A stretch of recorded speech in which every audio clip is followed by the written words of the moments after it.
Continuando a série Princípios Bíblicos na Sociedade, no vídeo de hoje nós vamos falar sobre princípios bíblicos na economia. Olá, eu sou o professor Wilson do canal Cúrio Centro Educacional. E no vídeo de hoje nós vamos aprofundar o entendimento sobre a economia segundo os princípios bíblicos. Vamos entender essa relação da Bíblia com a economia. Vamos juntos nesse conhecimento?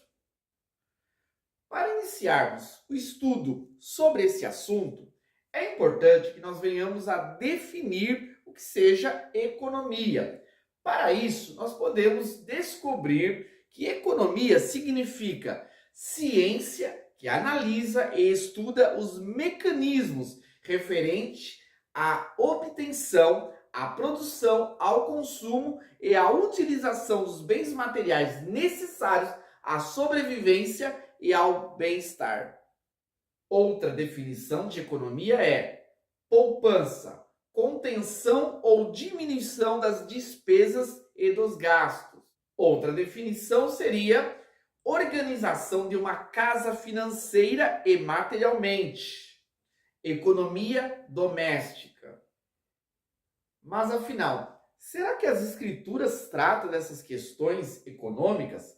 Claro que sim, são vários textos que falam sobre prosperidade, riqueza, bens materiais, todas as questões relacionadas à questão econômica. Mas eu destaquei aqui um salmo, o Salmo 112, 3, que diz assim: prosperidade e riquezas haverá na sua casa, e a sua justiça permanece para sempre.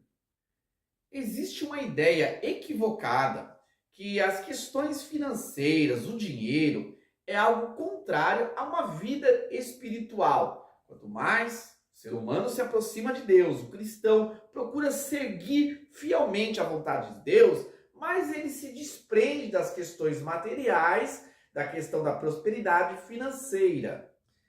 Esse pensamento é um equívoco. Na realidade, as escrituras instrui que o cristão deve amar e confiar em Deus e não no dinheiro para dominar e controlar e proteger a sua vida. O problema é que os cristãos precisam entender que o dinheiro, a prosperidade, deve servir como meio de nós glorificarmos a Deus e não como fundamentação da nossa fé e confiança.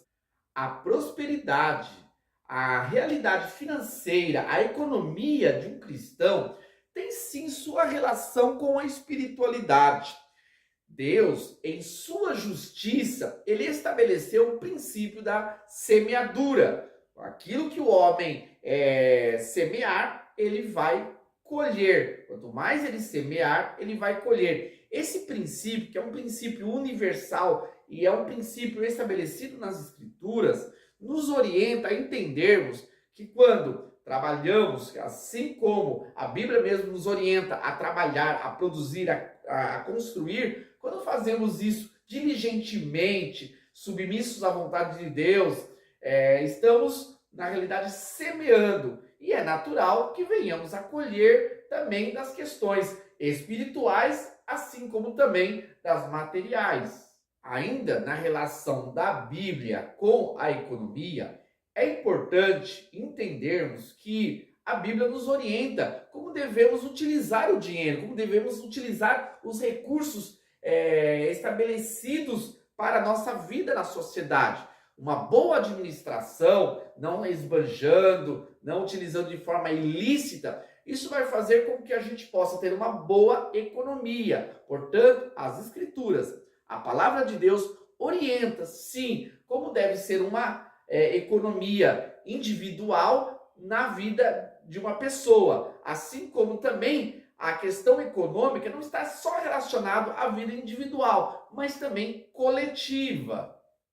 Sobre esse aspecto, nós vamos tratar dentro dos sistemas econômicos estabelecidos, que são vigentes hoje. As Escrituras, ela está mais alinhado a uma economia dentro da sociedade que esteja fundamentado na liberdade individual. A livre iniciativa do indivíduo em produzir, construir, prosperar deve ser preservado, porque assim é o princípio das Escrituras, o princípio da semeadura. Aqueles sistemas, exemplos do socialismo, que cerceia a produção individual em detrimento, né, da individualidade, destaca a questão da coletividade, faz com que a liberdade individual seja realmente cerceada. Sendo assim, o sistema socialista, o sistema que priva o ser humano na sua individualidade de produzir, é um sistema equivocado e contrário ao padrão estabelecido nas Escrituras. Então, dentro de uma economia na sociedade, nós podemos perceber que os sistemas que favorecem a liberdade individual, a produção do indivíduo dentro de um contexto social, é aquele que está alinhado com o princípio bíblico da semeadura. É isso aí, espero que tenham aí curtido esse conteúdo, peço já para deixar um like aí para nos ajudar e também se inscrever no nosso canal para não perder nenhum conteúdo. Aguardo vocês para a nossa próxima videoaula. Até mais!